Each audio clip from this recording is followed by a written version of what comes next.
Salam dostlar, bilirsiniz Vəhiy kitabı sirlərlə doludur, amma içində iki qrup var ki, xüsusilə diqqət çəkir. 144 min seçilmiş insan və iki şahid kimi tanınan çox güclü peyğəmbərlər. Bəs birdən bu iki qrup əslində eyni insanlar olsa necə? Gəlin bugün bu heyrətamiz ehtimalı və bunun arxasındakı məntiqi araşdıraq. Gəldik əsas suala. Bu 144 min nəfər kimdir axı? Və ən əsası, onları nə gözləyir? Bu suallar inanın əsrlərdir ki, neçə-neçə müzakirələrə səbəb olub. Gəlin biz də bugün bizə təqdim olunan dəlillərə bir-bir baxaq, görək nə çıxır. Yaxşı, gəlin bu tapmacanın, bu puzzle'ın ilk hissəsindən başlayaq. Söhbət 144 min mühürlənmiş insandan gedir. Görəsən, müqəddəs kitab onlar haqqında bizə dəqiq olaraq nə deyir? Deməli, mətn bizə deyir ki, onlar İsrailin bütün qəbilələrindən seçiliblər.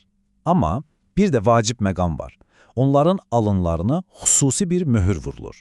Bu sadəcə bir işarə deyil. Bu möhür, onların ilahi qoruma altında olduqlarının, doxunulmaz olduqlarının bir növ zəmanətidir. Və baxın bu rəqəm, 144 min. Bu rəqəm çox vacibdir. Düzdür, bəzi təfsirlər deyir ki, bu simvolikdir, amma bizim bugün araşdırdığımız məntiqə görə bu rəqəm hərfi, yəni tam dəqiq bir saydır. Və inanın, bu dəqiqlik hekayənin sonraki hissəsi üçün sanki bir açar rolunu oynayacaq. Baxın, burada elə bir incə detal var ki, çox vaxt gözümüzdən qaçır. Mətn demir ki, bütün qəbilələr möhürləndi. Yox, deyir ki, hər qəbilədən müəyyən sayda insan möhürləndi. Fərqi görürsünüz?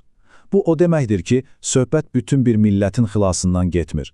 Söhbət hər qəbilənin içindən seçilmiş, xüsusi bir qrupdan gedir.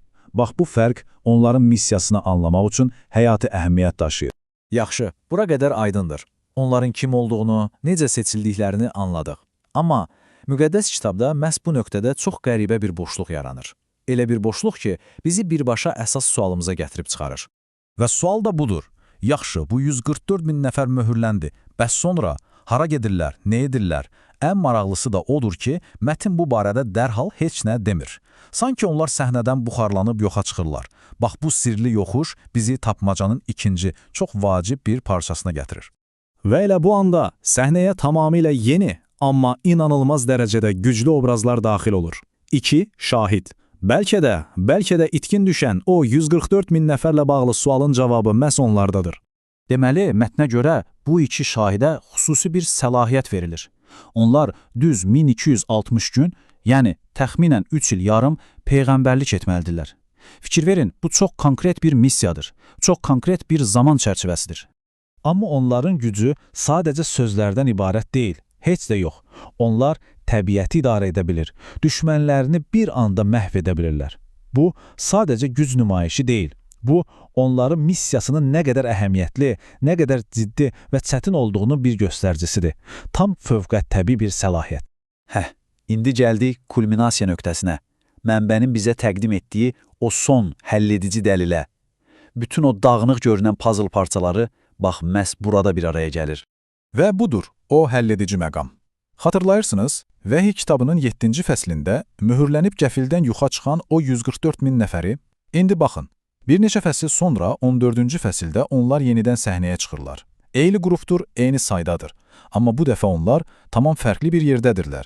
Sion dağında, quzunun düz yanında dayanırlar. Yaxşı, gəlin indi bütün bu məntiq zəncirini bir-birinə bağlayaq. Deməli, 1. 144 min nəfər möhürlənir. 2. Onların hara getdiyi sual altında qalır, yoxa çıxırlar. 3. Səhnəyə 2 şahid çıxır və çox güclü bir missiyanı yerinə yetirir. Və 4. O missiya bitən kimi həmin o 144 min nəfər Sion dağında yenidən peyda olur. Gördünüz, bütün puzzle parçaları sanki öz yerinə oturdu. Deməli, bu təfsirin gəldiyi yekun nəticə budur. O 144 min nəfər elə iki şahidin özüdür. Onların Vəhiy kitabında yoxa çıxdığı o aralıq var ha, əslində onların iki şahid kimi o çətin missiyanı, peyğəmbərliyi yerinə yetirdiyi dövrdür. Onların sonda Sion dağında peyda olmaları isə bu missiyanın uğurla tamamlandığının zəfərin bir sübutudur. Düşünün bir, bu təfsir Vəhiy kitabındakı iki böyük sirri bir-birinə necə də ustalıqla bağlayır. Bəs yaxşı, bu cür düşünmək, bu cür baxmaq, kitabın digər peyğəmbərlikləri haqqındakı anlayışımızı necə dəyişə bilər? Əgər bu əlaqə həqiqətən də doğrudursa, görəsən daha hansı sirlər açılmağı gözləyir? Bu barədə məncə düşünməyə dəyər. İzlədiyiniz üçün çox sağ olun.